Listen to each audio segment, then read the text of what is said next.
in the way of becoming a failed state. Now, is the kidnapping directed at Christians? The answer at this point is not.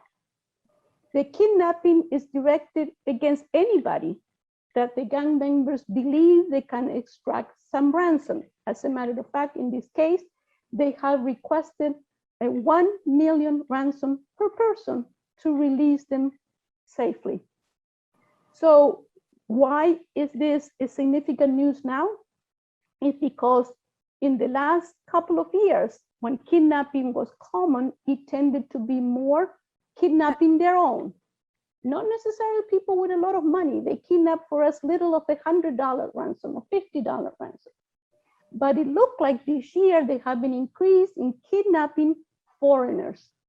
And within those foreigners, in kidnapping individuals that are there to do good for the country, like missionaries. The last one was in August, if I'm not mistaken, in which Catholics were kidnapped. A couple of nuns, 2 or 3 priests, they were French. They were able to release them. But they go after individuals who are easy prey and what individuals they believe have the possibility of paying the ransom. So let's talk about that ransom, because as you mentioned, $1 million per individual, that's a total of $17 million.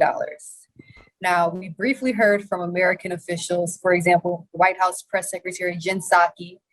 She gave very little information about rescue efforts. All she said was that the FBI had an American team there on the ground in Haiti working with the United States Embassy. She did not go into detail.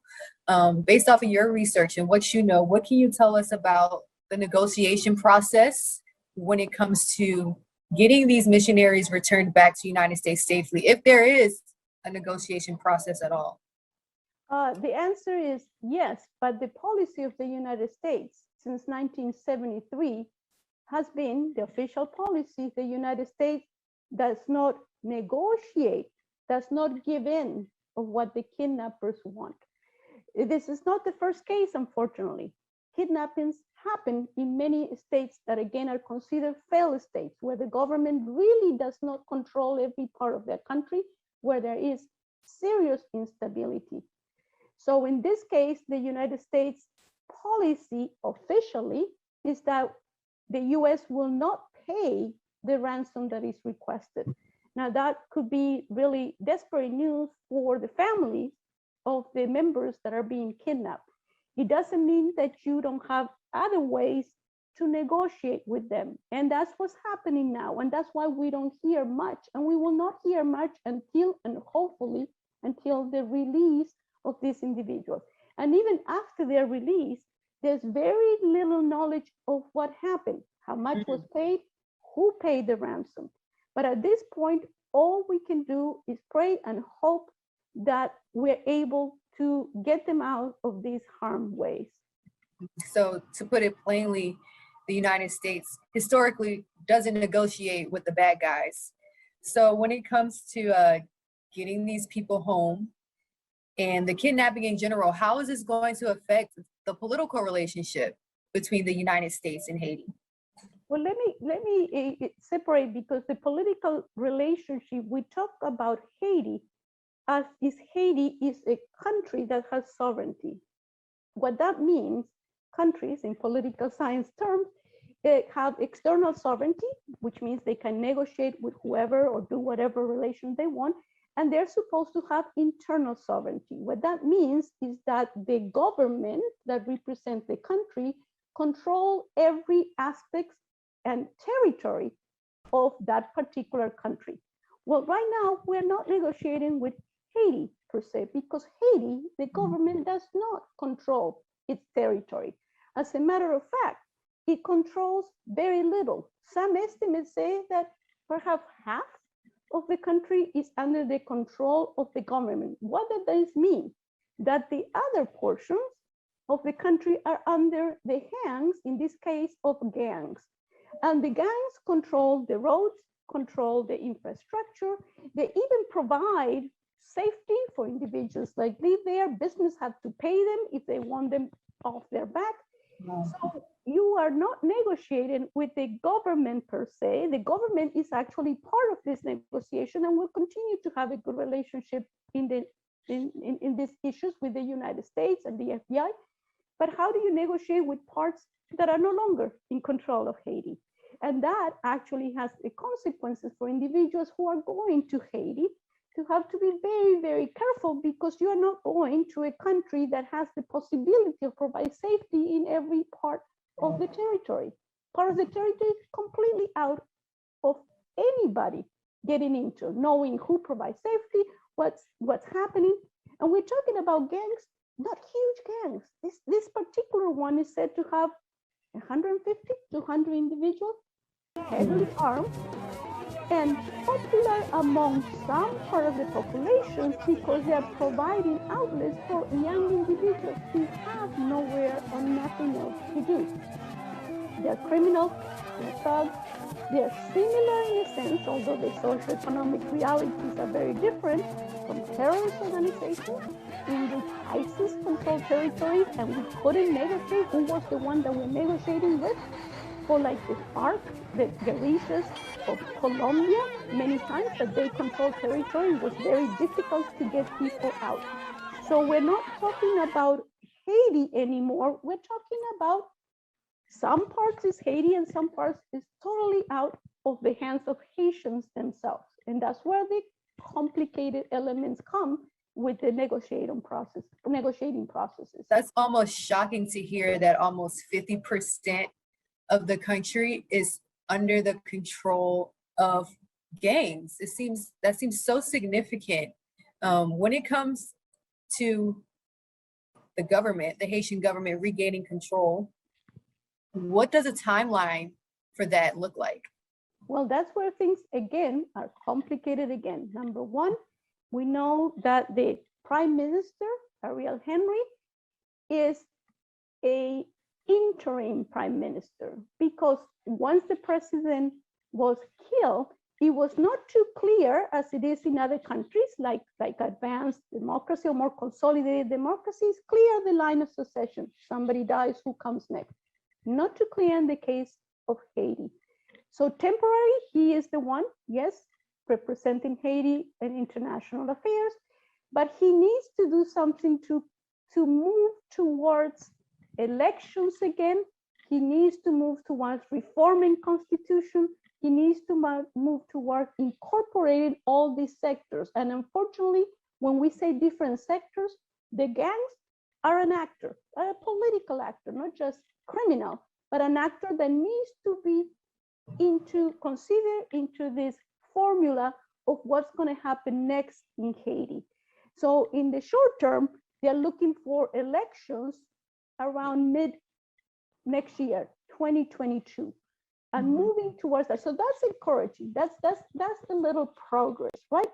But in the meantime, if you need to, and again, if you have all this territory and the official numbers of how many and how much of the territory is controlled or not controlled, it's all estimates, because many researchers like myself, we can't be in Haiti right now for the obvious reasons of how dangerous again. So it's all estimates based on people who are there, on what's happening. So it will need some estimates from the United Nations said that you at least need 10,000 new individuals trained from the police force to be able to control just the gang aspect and the criminal aspect. Besides that, the economy, the health issues, the society issues, very, very complicated in Haiti today. All of these complicated issues that you just named, we are seeing an influx of Haitian migrants come to the United States to the southern border. What role are these specific aspects that you just mentioned playing when it comes to the immigration factor? It's a direct correlation, because Haitians do not want to be in Haiti. As a matter of fact, the Haitian people have been praised over and over being very resilient, very hardworking individuals. And they themselves are tired of the violence, are tired of the corruption.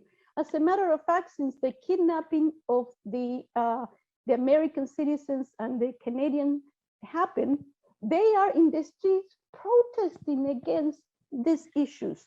They don't want to be part of the violence that is happening and the corruption that for so long Haitian has lived. So many of them are, of course, trying to more so than before escape Haiti. Now, of course, when it happens to the United States in particular, we have laws too that Haitians, where they come, cannot be automatically accepted, right? Like any other individuals that come, whether it's from Haiti or whether it is from Guatemala, our laws apply the same way. So it is a complicated thing when we are returning them to this situation of instability. Many of them are said to be in Port-au-Prince because they cannot go back to the interior where they're from, precisely because they cannot go through what is controlled by the gangs. So more complicated too, totally interrelated and difficult to solve.